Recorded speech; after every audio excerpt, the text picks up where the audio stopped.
Ashama hordoftootaaf kabajamtoota koo akkam jirtu nageenya waaqayyo isiniif yaa baay'atu har'a ittoo baasuu barbaanne aannan manatti raasnaa jechuudha. Na wajjin ta'a garuu halkan sa'a lamaadha hammi maabiraatiin viidiyoo waraabaa jira. Sa'a lamaadha sa'aatii lama jechuudha halkan keessayyuu. Anyways ejersa qabsiisee itti aarsaa jira. በነገራችን ላይ ሌትራ ለማ ማልባዳዳ ማልባይቶ ወጅን ታ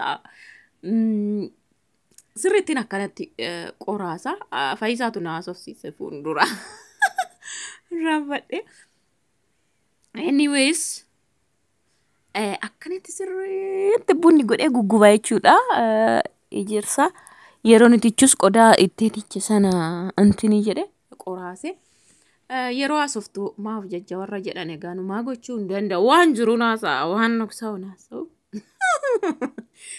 sirriitti qoraasee isaan jee kana maaf jajja kan jenneefiin agarsiisa waan hin godhuuf nan dhibu. Warri of jajuun koo yeroon dubbadhu sinitti sin haarsee yeroon na laaltan kirr sin godhee keessaa baa siniin jedhee beeyaan hin haarina maa haartu na laaltanii maali daa qabdu maa gubattu of jajuu kootti.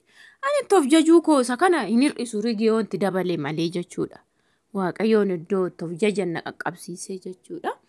Warri immoo of jajuu koo gaarummaa koo jaalattanii itti fufaati viidiyoo laayik sheer godhaa isiniin jechuu barbaadaa sumaanii akkasittiin qoraasaa jechuudha.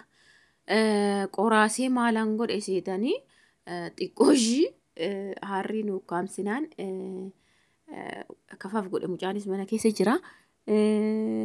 Akkaataan itti raawwadhu hunduma isaatu na wajjin ta'a isiniin jechuu barbaada.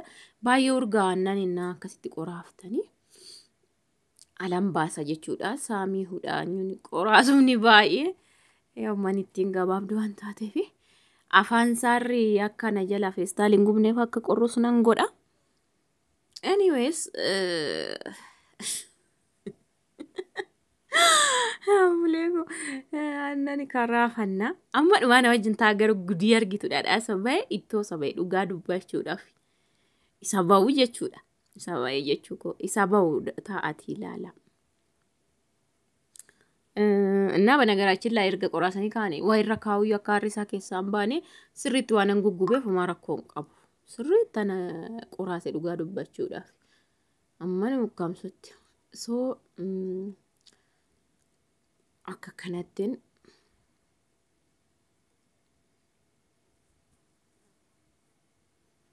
jedha kan inni itti tiche asitti aannanichi kun bishaan qabanatti fakkaata jalatti qarrare baay'ee tokko I don't know alaa fuuna maa gochuu hin dandeenyu gimmaashti ijoollee afis yeroo fuunu kun akkasuma bishaan gimmaashni isaa ariifadheen tooni kaameraa sitti agarsiisi malee mul'i isaa walakkaa isaatii gadi bishaanii jechuudha.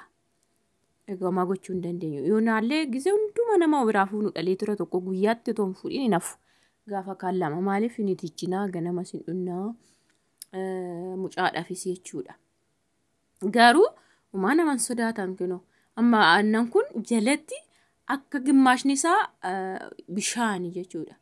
Anyways kana feetu nugaa okkotee kana gabaabaa gaafa bitee dhufu namni natti kolfaa ture waggaa lama darbe dambitee nama tiraas addasii. Den feestaalii qulqulluu addisii gurraacha jechuudha. Sisiisaa taatu lama walirra yookiin sakana jechuudha xankaarraadhaan kun. Dachaasuus dandeessu dhiisuus dandeessu. Yaa akka feestaalii nalaan gubneefan hidhii baay'ee ho'e akkas godhaa jechuudha.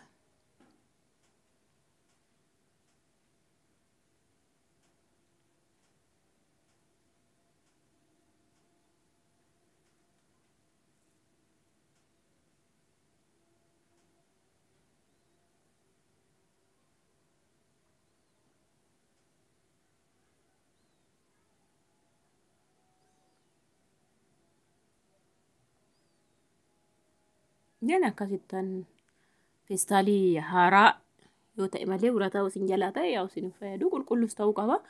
Haaraadhaaniitu waanuma ta'een si baagoo ta'ee wanta carqii keessaa ba'e akka mudhiin hidhatamuun jira surree akka zaqqi ta'e isaanis ta'ee ani surree bukkee lamaaniitii kan baay'ee hidhee jechuudha hin jirame carqii faashinii surreen tokkoon qaba isaan. duraan kan zaqqii mudhii keessaa bahee hin jira ture san dunkaa hin dhabe soo kana fayyadamee waanuma ta'aniitu haa hidhamu carqii tarsaastanii siduu ni dandeessu kun waan nama cinqumaan qabu jechuudha. So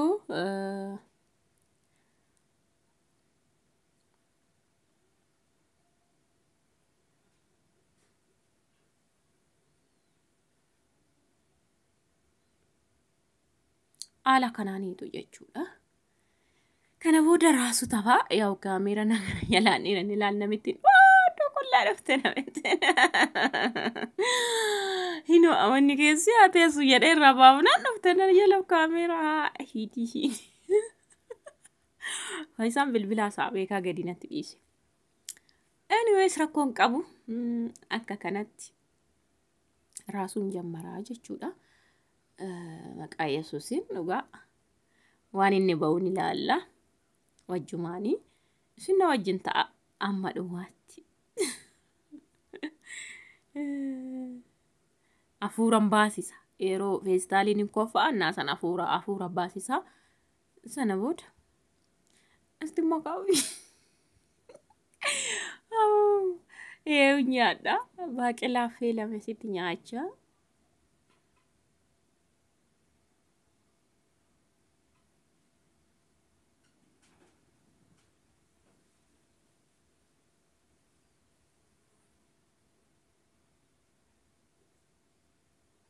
Faisaatti naas abana garachilla.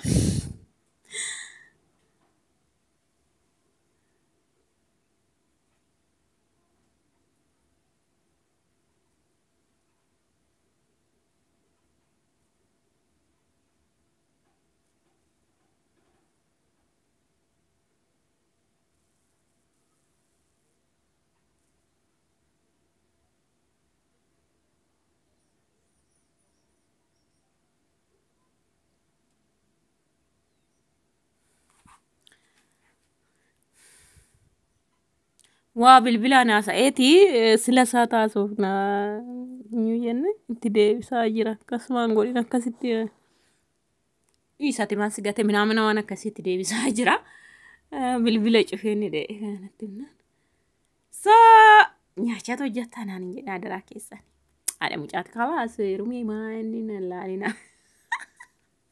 maaltu na laallata kana booda soo gabaabseen daqiiqaa 30 irraan teenye raasee xumuree dhugaa waaqa raasee baase daqiiqaa 30 irraan turre nasuu bahe intiniidha hoo'adha mana sanan kaayyuu otoo aannan qorraa ta'e tureetti sinii baa intiniidha jechuudha. So haala kanaan baase jechuudha.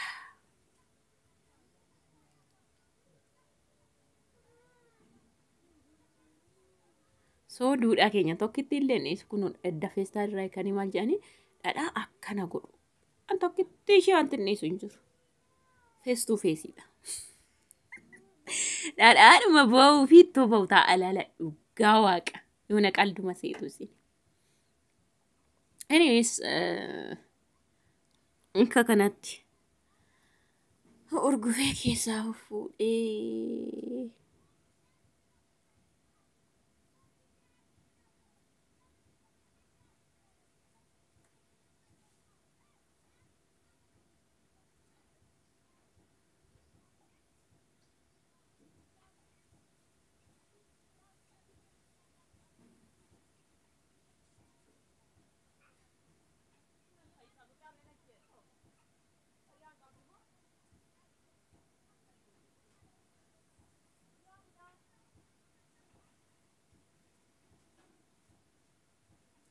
balbala rukutanii mucaa fuudhee ba'e qorratti.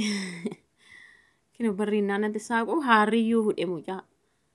Naa qorratti gadi baafte isa jedhuun dubbadha. Ijoollee gaadha daa'imaa ta'a waan isin agarsiisu. Bakka riyaalitii laayifiidha jiraattu. Jechuun jireenya dhugaadha jiraattu naa sana jechuudha. Sanaa kaan fakkeessee namni tokko naamu. Anyways dhadhaa baasee keessaa tuman cufuutu man kaasu hew asibut aannan kun 200 bitamee sinin jedhe leetira 3 ittoo isaa ilaalaa moo amma ishi dhadhaan kun xinnate 100 jenna ittoo ta'a ilaalaa nafaan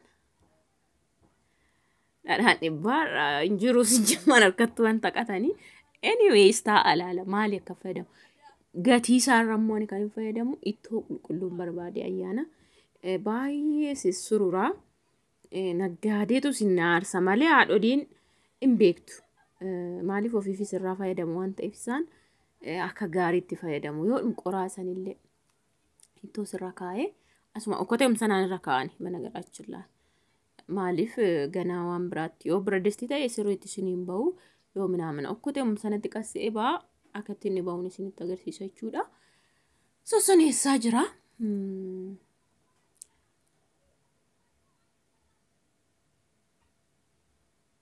firiijiin kaawwadha dhadhaasaa